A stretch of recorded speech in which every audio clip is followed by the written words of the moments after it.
Welcome back. After a 6-month closure, our neighbors in Inwood at Dyckman Farmhouse recently reopened to the public. They're presenting a new exhibition titled Unspoken Voices, honoring the legacy of Black America. Here to invite us is Meredith Horsford, Executive Director of Dyckman Farmhouse. Welcome. Thank you so much for joining us today, Meredith. Hi, thanks for having me. Of course. So for those who are not familiar, can you just tell us a little bit about Dyckman Farmhouse and your mission? Sure. We are a small historic site that was built in 1784. It is located at the corner of Broadway and 204th Street, which, of course, in 1784 was rural farmland. It was not part of New York City. It was built by the Dyckman family, who came to this country in the 1660s from the Netherlands.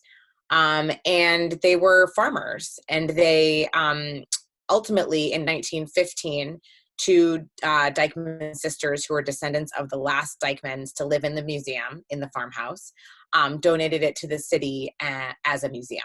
And so we've been open as a museum since 1916. And the mission of the organization is to support the preservation of the historic site, to be a catalyst for engaging and venturesome programming, and to be a good neighbor and a dynamic resource for our community. Wow, that is amazing. A farmhouse in Dyckman. Who would have known, right? Who would have thought? Exactly. So Meredith, I know things are a little different at the Dyckman Farmhouse, and you've been closed for 6 months, as we said in the introduction, due to COVID-19. How are you ensuring the safety of your visitors now that you are reopened? How are things operating differently? Sure. So we started out last month in September by just opening the property. So the park and gardens have been open when we're there, so 3 days a week, just to allow people to just get out, get some fresh air, have a change of scenery. And then starting this week, we have been opening the museum itself. We're open 3 days a week, so Tuesdays, Thursdays, and Fridays. And we are taking visitors by appointment only, so that we can ensure that people can really properly socially distance. So when you book, let's say the 10 a.m. time slot, it would be for you and up to 4 additional members of your household, so that it's a household of people that visits, and then a staff member obviously would be there, but that there would just be a lot less interaction that way with other people who are outside of your own bubble. We have also set up hand sanitizer stations throughout the house. We have put away our brochure rack so that people are not touching all of the pamphlets. We've put up QR codes around the house so that people can bring up information on their phone without having to actually touch something. And if there are people who are not comfortable with the QR code technology, then we have a pamphlet that they can have that they can keep. Safe accessibility for everyone. So that's wonderful to know. Thanks for sharing, Meredith. Sure. Can you tell us about your new exhibition, Unspoken Voices, honoring the legacy of Black America? What can people expect at this new exhibit? Sure. So this is an exhibit that we're really excited about that was funded by the Upper Manhattan Empowerment Zone. So what we did was engage 3 local artists to really create art that was in response to the research that we as an organization are doing on the enslaved history of our site. So we've been really thinking about expanding the narrative of the stories that we tell at the museum, and through a grant from the New York Community Trust, we were able to hire someone to do that research. And now we're bringing in artists to kind of react to that research. So we've got 3 artists, Sheila Prevost, Gwendolyn Black, and Rachel Sidlowski. Each are creating pieces using different mediums, and they're all kind of stationed throughout the museum.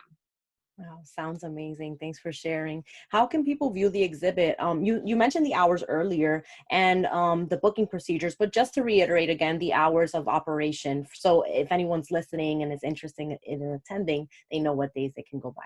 Absolutely. So right now we are open on Tuesdays, Thursdays, and Fridays, and the time slots that are available are 10 a.m., 11 a.m., and 1 p.m.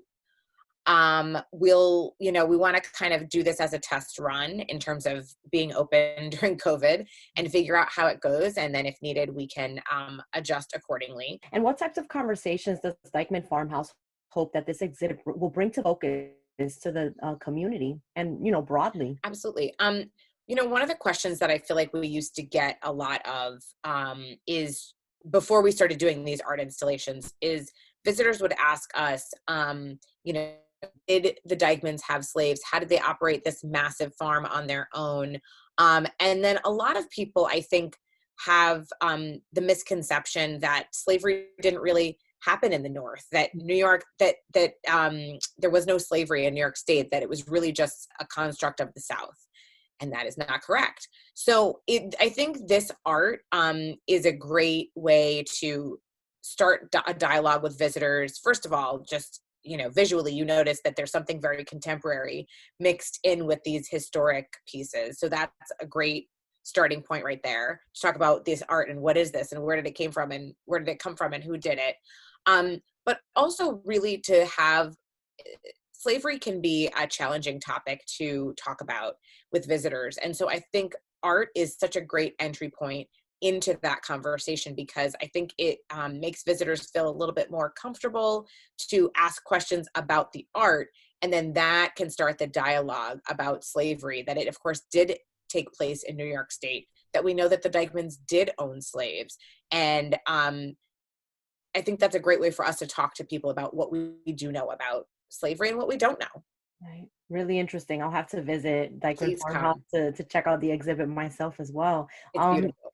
Meredith, I know that you also have virtual experience for folks who would rather stay home during this time and explore history at home.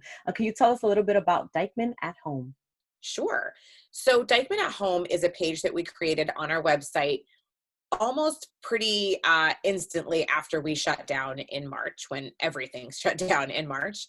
And what we've put on that website is pretty much all of the public programming that we've been doing. We've been creating a lot of virtual content. So we did a summer camp for kids with a bunch of other local uptown organizations. We've done cooking classes.